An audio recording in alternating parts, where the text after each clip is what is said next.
আওয়ামী লীগ এখন নিষিদ্ধ। যদি দলটি নির্বাচনে অংশ নিতে না পারে তাহলে প্রধান বিরোধী দল হতে চায় এনসিপি, সেক্ষেত্রে তাদের প্রধান বাধা জামাত। ইনকিলাব মঞ্চের ওসমান হাদি তো প্রেস কনফারেন্সে বলেই ফেলেছেন হাসনাতের জনপ্রিয়তায় ঈর্ষান্বিত মাহফুজ, তাই এমন মন্তব্য করেছেন তথ্য উপদেষ্টা। আওয়ামী লীগের যাবতীয় কার্যক্রম নিষিদ্ধ করে প্রজ্ঞাপন জারি করেছে অন্তর্বর্তীকালীন সরকার। তবে এই প্রজ্ঞাপনের চেয়ে বড় খবর হলো সরকার সমর্থক কিংস পার্টি এনসিপি 8 জুলাই আন্দোলনের মিত্র জামাত শিবিরের সাথে প্রকাশ্য দ্বন্দ্ব। তুমি কে আমি কে রাজাকার রাজাকার স্লোগানের মধ্য দিয়ে যে কঠিন মৈত্রী গড়ে উঠেছিল দুই পক্ষের, 10 মাসের মাথায় হঠাৎ কেন তা বালির বাঁধের মতো ধসে গেল। প্রশ্ন হলো, সত্যি কি ধসে গেল ঐক্য, নাকি অতীতের মতোই নতুন এক নাটকের মঞ্চায়নে নেমেছে কিংস পার্টি ও তাদের সঙ্গীরা? স্লোগান, জাতীয় সঙ্গীত, দুই উপদেষ্টার পোস্টগুলো নিয়ে শিবিরের সাথে দ্বন্দ্বটা প্রকাশ্য রূপ নিয়েছে। তবে মাহফুজ আলম, এনসিপি এবং শিবিরের এই যে দ্বন্দ্বটা দেখছি আমরা, এর আসল কারণটা কি? এটা কি আসলে আদর্শিক লড়াই নাকি অন্য কিছু? কেউ কেউ তো নাটকের কথাও বলছেন। বিএনপির স্থায়ী কমিটির সদস্য মির্জা আব্বাস আরো গুরুতর অভিযোগ করেছেন। তিনি আওয়ামী লীগ নিষিদ্ধের ইস্যুতে শাহবাগে যে আন্দোলন হয়েছে তাকে সন্দেহের চোখে দেখছেন। 12 মে তিনি বলেছেন, আরো জানি কি কি ঘটাচ্ছে, নইলে শাহবাগের এ নাটক কেন হঠাৎ করে? সমালোচকরা বলছেন গোলাম আজমের পক্ষে স্লোগানের বিরোধিতা করে এনসিপি যে বিবৃতি দিয়েছে সেটি প্রশ্নবিদ্ধ, যদিও সেখানে তারা বলছে এমন আপত্তিকর স্লোগানের দায় দায়িত্ব তারা নেবে না। কিন্তু এনসিপির বিবৃতিতে একটি শব্দের তাৎপর্যপূর্ণ ব্যবহার লক্ষ্য করেছে। তারা 71 প্রসঙ্গে উল্লেখ করতে গিয়ে একবারও মুক্তিযুদ্ধ শব্দটি বলেনি, তারা বলেছে জনযুদ্ধ। রিসেট বাটনের ইতিহাসের পুনর্নির্মাণের আগ্রহী মাস্টারমাইন্ডদের সময় মুক্তিযুদ্ধ শব্দটিও নিরুদ্দেশ হতে চলেছে কিনা সেই সংশয় আছে কারো কারো মনে। এনসিপি থেকে সমবেত কণ্ঠে জাতীয় কর্মসূচি পালনের ঘোষণা আসে, শিবিরের কর্মীরা সেটাকে প্যারোডি করে পোস্ট দেন, প্রচার করেন সমবেত কণ্ঠে সংবিধান পাঠ। 12 মে সন্ধ্যায় সমবেত কণ্ঠে জাতীয় সঙ্গীত গাওয়ার কর্মসূচিতে বাংলাদেশের স্বাধীনতা যুদ্ধের সময় বিরোধীদের বিরুদ্ধে বেশ জোরে সোরে স্লোগান দেওয়া হয়। পরবর্তী সরকারের জারি করা প্রজ্ঞাপনে বলা হয়েছে, জুলাই গণহত্যার বিচার শেষ না হওয়া পর্যন্ত আওয়ামী লীগ ও তার সহযোগী সংগঠনগুলোর কার্যক্রম বন্ধ থাকবে। বাংলাদেশের অন্তর্বর্তী সরকার এমন সিদ্ধান্ত জানিয়ে 12 মে প্রজ্ঞাপন জারি করেছে। তবে এই নিষেধাজ্ঞা যে শুধু মাঠে মিছিল মিটিং করা যাবে না, শুধু তাই নয়, সাথে অনলাইনও বন্ধ। অনলাইন বা অন্য কোনো মিডিয়াতে আওয়ামী লীগের পক্ষে কোনো বিবৃতি বা প্রচারণা চালানো যাবে না। অন্তর্বর্তী সরকার বলছে সন্ত্রাস দমন আইনের সংশোধনী এনে এটা করা হয়েছে। দর্শক, 9 মে থেকে আওয়ামী লীগকে নিষিদ্ধের দাবিতে যে কর্মসূচি শুরু হয়েছিল তার প্রেক্ষিতে গত 3 দিনে বেশ কিছু ডেভেলপমেন্ট হয়েছে। তারই অংশ হিসেবে সরকার প্রজ্ঞাপন জারি করেছে, কিন্তু আওয়ামী লীগকে নিষিদ্ধের ইস্যুটিকে ঘিরে বেশ কিছু পার্শ্ব ঘটনার জন্ম হয়েছে, যেগুলো রাজনৈতিক অঙ্গনে নিষিদ্ধের ইস্যুটির চেয়ে বেশি আলোচিত হচ্ছে। বিস্ময়কর হলো, সত্যি এ নিয়ে সরকার সমর্থকদের মধ্যে সামাজিক মাধ্যমে চলছে কথার লড়াই। এক পক্ষ আরেক পক্ষকে দিচ্ছে হুমকি, চলছে জিয়াফত। এর শুরুটা হয়েছিল রাজধানী ঢাকায় হোটেল ইন্টারকন্টিনেন্টালের সামনে আওয়ামী লীগ নিষিদ্ধের যে কর্মসূচি, সেখানে একটি স্লোগান দেয়াকে কেন্দ্র করে আত্মস্বীকৃত রাজাকার গোলাম আজমের বাংলায় আওয়ামী লীগের ঠাঁই নাই স্লোগানটি নিয়ে বিতর্ক দেখা দেয়। আবার ফেসবুকে ভাইরাল হওয়া একটি ভিডিওতে দেখা গেছে জাতীয় সঙ্গীত গাওয়া শুরু হলে বাধা দিয়ে তা থামিয়ে দেওয়া হয়। এরপর মাহফুজ আলম সহ উপদেষ্টাদের ফেসবুক পোস্ট নিয়ে বিতর্ক শুরু হয়। মাহফুজ আলম সরাসরি শিবিরকে আক্রমণ করে বসেন, সাথে যোগ দেয় এনসিপির ছাত্র সংগঠন গণতান্ত্রিক ছাত্র সংসদের কয়েকজন নেতা। শিবিরের নেতারা পাল্টা আক্রমণ শুরু করে, আক্রমণটা একেবারে ব্যক্তিগত পর্যায়ে গিয়ে পৌঁছায়। টঙ্গীর তামিরুল মিল্লাত মাদ্রাসায় উপদেষ্টা মাহফুজের নামে গরু জবাই করা হয়। তার আগে বেশ আনন্দ উল্লাসের সাথে মিছিল হয়। অন্য উপদেষ্টা আসিফ মাহমুদের আরেকটি পোস্ট নিয়েও একই রকম বিতর্ক দেখা দিয়েছে। মাওলানা ভাসানীর উক্তি দিয়ে তিনি বৈদেশিক প্রভাবের বিরোধিতা করেছেন। তার এই পোস্ট নিয়ে কথা হচ্ছে, কেউ এটাকে দেখছেন স্বাধীন একটা অবস্থান হিসেবে, আবার কেউ এই পোস্টকে নিয়ে কূটনৈতিক সংবেদনশীলতার প্রশ্ন তুলেছেন। অবস্থা বেগতিক দেখে জামাতের আমির ডাক্তার শফিকুর রহমান দলীয় নেতাকর্মীদের শান্ত থাকার নির্দেশও দিয়েছেন, কিন্তু তাতে খুব বেশি কাজ হচ্ছে বলে মনে হচ্ছে না। গণপরিষদ নেতা রাশেদ খান বলেছেন, এনসিপি নেতারা এখন জামাত শিবিরের পরিচয়টা ঝেড়ে ফেলতে চাচ্ছেন। তিনি অভিযোগ করেন, অতীতে আন্দোলনে লোক আনার জন্য বা কমিটিতে জায়গা জায়গা দেওয়ার ক্ষেত্রে শিবিরের উপর নির্ভর করত এনসিপি নেতারা। বিশেষ করে উপদেষ্টা মাহফুজ আলমের নিজেরই জামাত শিবিরের সাথে আগে দহরম মহরমের কথা উঠে আসছে। মাহফুজ যদিও অস্বীকার করেছেন, কিন্তু তার বন্ধু মহলের অনেকেই ফেসবুকে পোস্ট দিয়ে দাবি করেছেন তিনি এক সময় শিবিরের সাথী ছিলেন।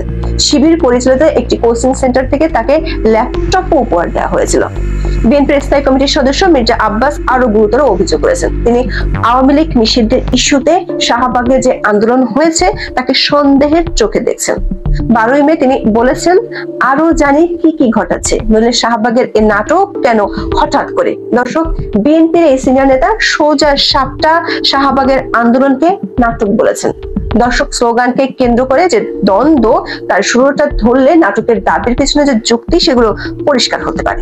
বৈষম্য বিরোধী ছাত্র আন্দোলনের ব্যানারে গত বছরের 15 জুলাই রাতে ঢাকা বিশ্ববিদ্যালয় প্রকম্পিত হয়েছিল তুমি কে আমি কে, রাজাকার রাজাকার, এই বাংলার মাটি রাজাকারের ঘাট স্লোগানে।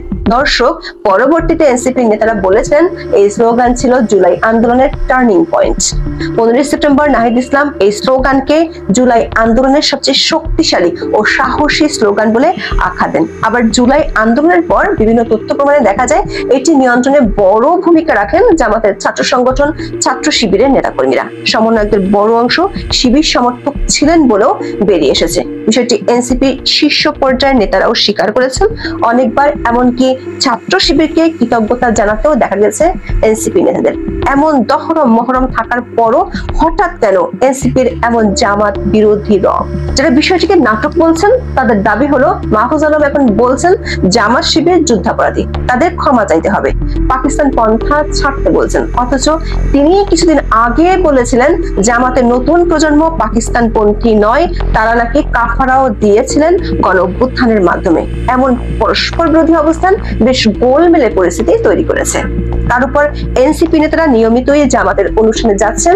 এসব নিয়ে প্রশ্ন হচ্ছে, এটা কি শুধুই আওয়ামী লীগ বিরোধিতা, নাকি জামাতকে নিয়ে এনসিপি বা উপদেষ্টাদের ভেতরে কোনো কৌশলগত বোঝাপড়া বা টানাপোড়েন চলছে? যুদ্ধাপরাধের দায়ে জামাতের বিচার হবে কি হবে না এই প্রশ্নেও সরকারের অবস্থানটা খুব একটা পরিষ্কার নয়। প্রধান উপদেষ্টার প্রেস সচিব শফিকুল আলমকে নিয়ে ঢাকায় সাংবাদিকরা প্রশ্ন করেছিলেন। তিনি বেশ কয়েক দফা আমতা করে যে উত্তর দিয়েছেন তাতে জামাতের বিচার সরকার করবে এমনটা উত্তর পাওয়া যায়নি। আবার এনসিপি নেতারা কয়েকদিন আগেই স্বীকার করেছেন তারা জামাত থেকে সুবিধা নেন। যেমন এনসিপি নেতা আব্দুল হান্নান মাসুদ জামাতের এক ব্যবসায়ী থেকে গাড়ি নেওয়ার কথা প্রকাশ্যে স্বীকার করে বিতর্কের জন্ম দিয়েছিলেন। দর্শকরা মনে করছেন এনসিপি ও শিবিরের এই দ্বন্দ্বস্রেফ নাটক। তারা আরো একটি কারণে এই কথা বলছেন। তাদের দাবি এটি আসলে আইওয়াসের জন্য একটি নাটিকা। সরকার আওয়ামী লীগের কার্যক্রম নিষিদ্ধ করতে গিয়ে সন্ত্রাস দমনের মতো কালো আইনের আশ্রয় নিয়েছেন, অধ্যাদেশে অনলাইন ও গণমাধ্যম অন্তর্ভুক্ত করে এমন কিছু পদক্ষেপ নিয়েছেন যেগুলো মানবাধিকার ইস্যুতে ব্যাপক সমালোচনা হতে পারে। এরই মধ্যে অনেকে সমালোচনা করছেন বিষয়টি থেকে মনোযোগ সরাতে রাজাকার মুক্তিযুদ্ধ ইস্যুতে দৃষ্টি আকর্ষণের চেষ্টা করছেন। সমালোচকরা বলছেন গোলাম আজমের পক্ষে স্লোগানের বিরোধিতা করে এনসিপি যে বিবৃতি দিয়েছে সেটি প্রশ্নবিদ্ধ। যদিও সেখানে তারা বলছে এমন আপত্তিকর স্লোগানের দায় দায়িত্ব তারা নেবে না, কিন্তু এনসিপির বিবৃতিতে একটি শব্দের তাৎপর্যপূর্ণ ব্যবহার লক্ষ্য করেছে। তারা ৭১ প্রসঙ্গে উল্লেখ করতে গিয়ে একবারও মুক্তিযুদ্ধ শব্দটি বলেনি, তারা বলেছে জনযুদ্ধ। রিসেট বাটনের ইতিহাসের পুনর্নির্মাণের আগ্রহী মাস্টারমাইন্ডদের সময় মুক্তিযুদ্ধ শব্দটিও নিরুদ্দেশ হতে চলেছে কিনা সেই সংশয় আছে কারো কারো মনে।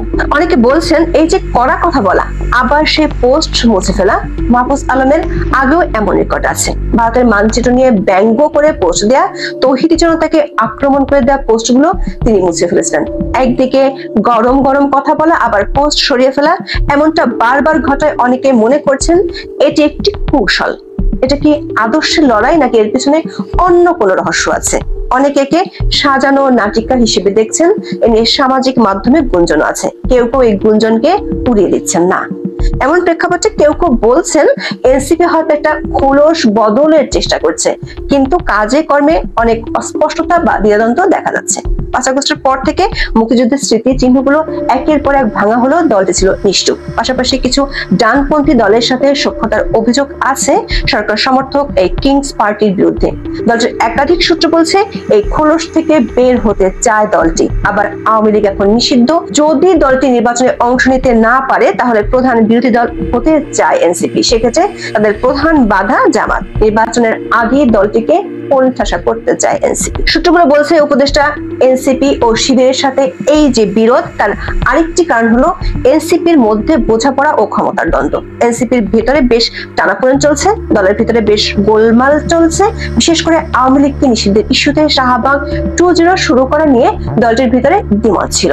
সেনাপ্রধান ও সেনাবাহিনীকে হেয় করা এবং দুর্নীতির অভিযোগে দলের দুই মুখ্য সমন্বয়ক হাসনাত আব্দুল্লাহ ও সার্জিস আলমের অবস্থা বেশ কোণঠাসা হয়ে পড়েছিল। সেখান থেকে হাসনাত আব্দুল্লাহ চাচ্ছিলেন একটা মোমেন্টাম, যার ভিতর দিয়ে তিনি আগের অবস্থান ফেরত পান। এর মধ্যে খেলাফত মজলিসে নারী কমিশন বিরোধী সমাবেশে অংশ নিয়ে আরো বিতর্কের জন্ম দিয়েছিলেন। সাবেক রাষ্ট্রপতি আব্দুল হামিদের বিদেশ যাওয়ার ইস্যুটি হাসনাতের হাতে সুযোগ এনে দেয়। ইনকিলাব মঞ্চের ওসমান হাদি তো প্রেস কনফারেন্সে বলেই ফেলেছেন হাসনাতের জনপ্রিয়তায় ঈর্ষান্বিত মাহফুজ, তাই এমন মন্তব্য করেছেন তথ্য উপদেষ্টা।